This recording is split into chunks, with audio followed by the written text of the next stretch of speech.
When you keep changing players, when you keep changing your back three, you take 5 players off, you're basically saying to all of them, effectively, because they've obviously been left out at the start of the game, that you don't trust them. But then he changed 5 of them. I know, I'm not saying don't make a substitution, but almost give that 11 the faith and trust. Maresca's doing it now at Chelsea. So, I want to speak about what Gary Neville had to say about Ruben Amorim and his team selections, because honestly, I think this is the sort of punditry I would expect from Jamie Redknapp. I'd expect from Graham Souness on TalkSport. I wouldn't expect it from Gary Neville.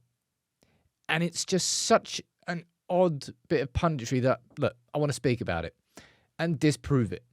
Because, yeah, I would expect this from a lot of people, but not Neville.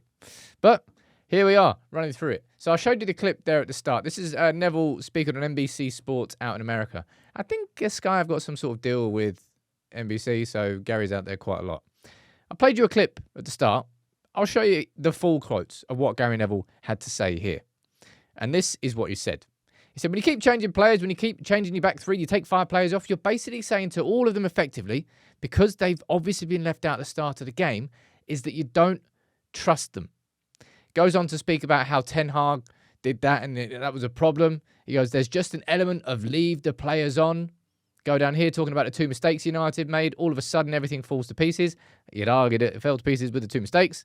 And said down here that I think I said this with Ten Hag for about 12 months. Pick an 11 that you think are best. And it's like, there's so much to unpick about this. And it all just kind of makes Gary look a bit silly. First things first.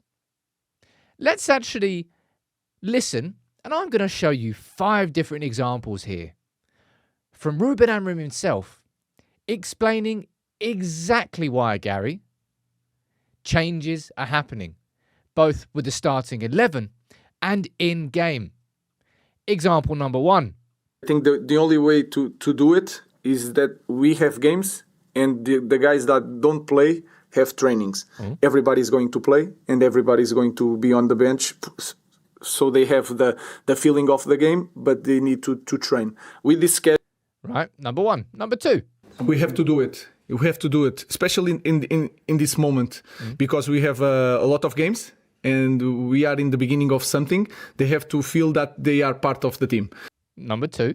And we will rotate players and we'll be ready. Today we have to use like 4 subs to manage the fitness, not managing fitness. Number 4.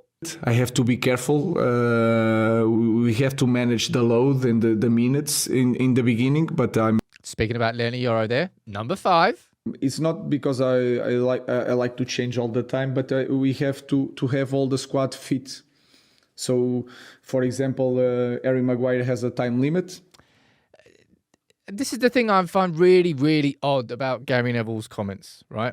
Saying that you shouldn't be changing. Or if you're in game, if you play well in the first half, why are you changing it in the second half?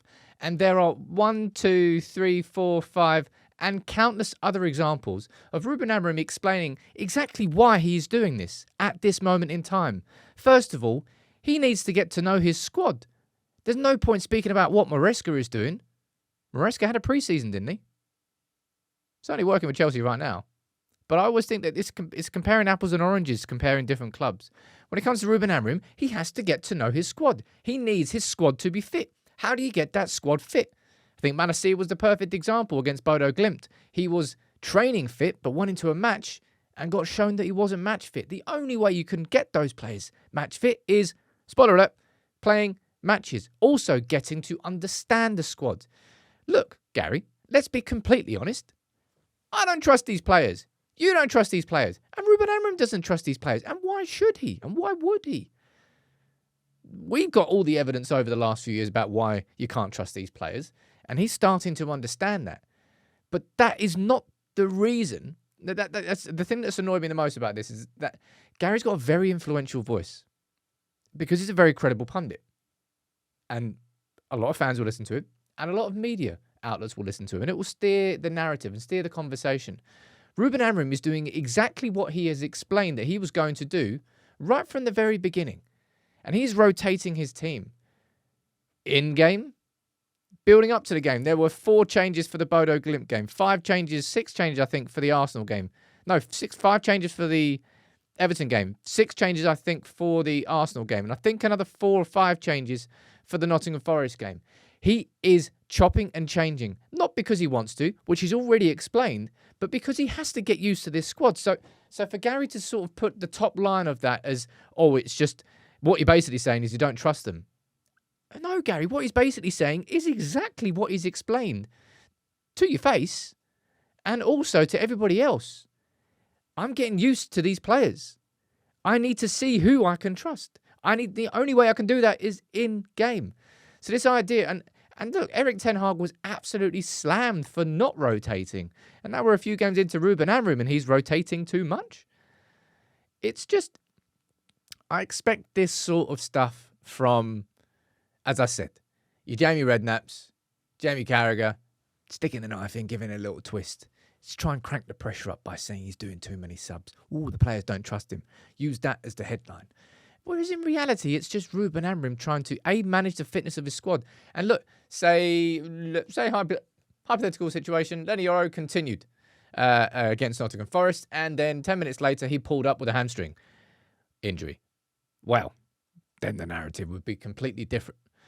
Everything that he's doing towards rotation is about match fitness for all the players. It's about getting all these players used to playing in his system because he doesn't know who the best team is. Now, we might say that was nearly the best 11 on paper. Probably Mazraoui, I think, should have gone in there, certainly for Delo. And Luke Shaw, if he's fit, but he's never going to be fit, so there's no point talking about Luke Shaw. But it's just, I think it just pissed me off to see Neville try and suggest that basically the reason why he's making these changes is because he doesn't trust them. Nah, man, you know why he's doing it. He said it. I showed you 5 different examples there. And it's either sort of Gary's ignoring that or he hasn't heard that. But neither of them are a really good scenario, if I'm being honest. It's frustrated me. As I said. And I think Gary is a very successful businessman, a very successful pundit, and he's got like 19 plates spinning at once. It feels like he's spreading himself so thin that he's kind of losing a bit of authenticity, certainly with United fans. And I know that that's kind of the central position that he's basically been adopting slowly but surely over the years as he's grown into his career as a pundit. But it's just, as a United fan, the last thing I want to see is Gary Neville trying to say that Amorim is taking players out simply because he doesn't trust them at this stage, when he has made it clear on more than one occasion that it's about match fitness, rotation, and getting to understand his squad. It's annoyed me. You can let me know what you think in the comments below. But I'm genuine. I can't believe that Gary Neville has said that.